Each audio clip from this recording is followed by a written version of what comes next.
السلام علیکم دوستو، آج کی ویڈیو میں ہم انسان کے اعضاء کے بارے میں جانیں گے، یہ کتنے ضروری ہیں اور اللہ نے ان کو کتنا حسن و خوبصورتی کے ساتھ بنایا ہے۔ انسان کے سر کو دیکھیے، اللہ تعالیٰ نے کیسے گول اور خوبصورت بنایا ہے اور اس میں پورے جسم کے قیمتی خزانے چھپا رکھے ہیں۔ انسان کا سر 55 ہڈیوں سے جڑا ہوا ہے، تمام ہڈیاں ایک دوسرے سے جدا ہیں، سب کی شکلیں الگ الگ ہیں۔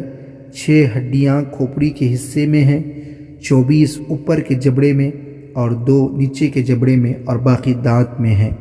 ان تمام کو حسن ترتیب کے ساتھ جوڑ کر ایک خوبصورت شکل بنائی۔ غور کرو، اس کی کاریگری کتنی زبردست ہے۔ اللہ تعالیٰ نے منہ میں ایک گوشت کا ٹکڑا بنایا ہے جس کو زبان کہتے ہیں۔ اس کو ایسا احساس بنایا کہ ایک باریک بال بھی اگر زبان پر آ جائیں تو زبان فوراً احساس کر لیتی ہے۔ اس میں اللہ تعالیٰ نے بولنے کی صلاحیت بھی رکھی ہے، نیز اس میں چیزوں کی لذت اور قوت ذائقہ رکھ دی کہ انسان موافق و مناسب چیزوں کو استعمال کرے اور خراب و بدمزہ چیزوں کو چھوڑ دے۔ اسی لذت کی وجہ سے کھانا مزے لے کر کھایا جاتا ہے۔ اطباء نے لکھا ہے کہ جو کھانا مزے لے کر کھایا جائے وہ خوب ہضم ہوتا ہے کیونکہ اس کو طبیعت قبول کرتی ہے۔ اور تو کیجئے کہ زبان کے اس چھوٹے سے ٹکڑے میں اتنی ساری صلاحیتیں کس نے رکھی ہے؟ اللہ تعالیٰ نے منہ میں تری کو پوشیدہ رکھا ہے کہ کھانا منہ میں رکھ کر چباتے وقت وہ تری پیدا ہوتی ہے اور کھانے کے ساتھ مل کر اس کے ہضم ہونے میں مدد کرتی ہے۔ عام حالات میں وہ تری ہلکی رہتی ہے جس سے حلق تر رہے اور سوکھنے نہ پائے، ورنہ آدمی بات ہی نہ کر سکے۔ اگر تری بالکل نہ رہے اور منہ ایک دم سوکھا رہے تو دم گھٹنے لگے اور انسان زندہ نہ رہ سکے، اور اگر تری کھانے کے علاوہ بھی منہ میں پیدا ہوتی رہے تو بات کرنے میں دشواری ہو اور منہ کھولنا مشکل ہو جائے۔ وہ کیسی قدرت والی ذات ہے جو کھانے کے وقت تھوک کو زیادہ مقدار میں پیدا کرتی ہے اور عام حالات میں نارمل رکھتی ہے۔ انسان کے چہرے کا ایک اہم عضو ہونٹ ہے۔ منہ کے بند کرنے کے لیے بطور دروازہ 2 ہونٹ بنائیں کہ ضرورت پر کھولے جا سکے اور جب ضرورت نہ ہو تو بند رکھے تاکہ منہ میں مزید چیزیں گھس کر نقصان نہ پہنچا سکے۔ اگر ہونٹ نہ ہوتے تو دانت نظر آتے اور منہ بدنما معلوم ہوتا اور غیر محفوظ بھی رہتا۔ نیز ان ہونٹوں سے بات کرنے میں بڑی مدد ملتی ہے۔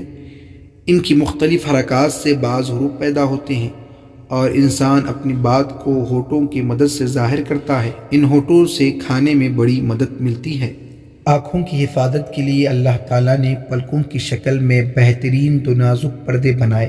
آنکھوں کی حفاظت کے علاوہ یہ پلکیں چہرے کے حسن و زینت میں اضافہ کرتی ہیں، اسی لیے اس کے بالوں کو ایک اندازے پر رکھا، نہ زیادہ بڑا کہ آنکھوں کو تکلیف ہو اور نہ زیادہ چھوٹا کہ آنکھوں کے لیے نقصان دہ ہو۔ پھر اللہ تعالیٰ نے آنسوؤں کو نمکین بنایا تاکہ آنکھوں کے میل کچیل صاف ہو جائے۔ پلکوں کے دونوں کناروں کو مائل اور جھکا ہوا بنایا تاکہ آنسوؤں کے ذریعے میل کچیل آنکھوں کے کناروں سے بہہ کر باہر جا سکے۔ پھر اس میں حرکت کی قدرت رکھی کہ کوئی بھی معمولی چیز یا گرد و غبار آنکھ کی طرف آتی ہے تو آنکھوں کو خطرے سے آگاہ کر کے پوری حفاظت کرتی ہے۔ گویا آنکھوں کی حفاظت کے لیے اس پر 2 بہترین پردے لگائے ہیں جو ضرورت کے وقت کھل جاتے ہیں اور ضرورت نہ ہو تو بند ہو کر حفاظت کرتے ہیں۔ دانتوں کی بناوٹ پر غور کیجئے کہ اللہ تعالیٰ نے 32 ٹکڑوں کو کیسی حسین و خوبصورت لڑی میں پرویا ہے اور اس کی جڑوں کو نرم ہڈی میں کس خوبی کے ساتھ پیوست کیا ہے۔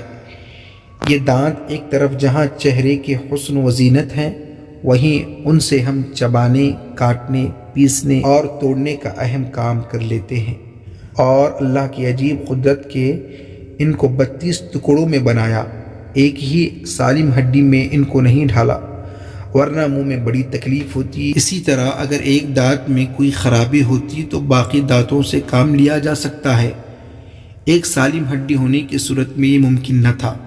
قرآن میں اللہ تعالیٰ فرماتا ہے، خود تمہاری ذات میں بھی اللہ کی قدرت کی نشانیاں ہیں، تو کیا تم دیکھتے نہیں ہو؟ فَبِأَيِّ آلَاءِ رَبِّكُمَا تُكَذِّبَانِ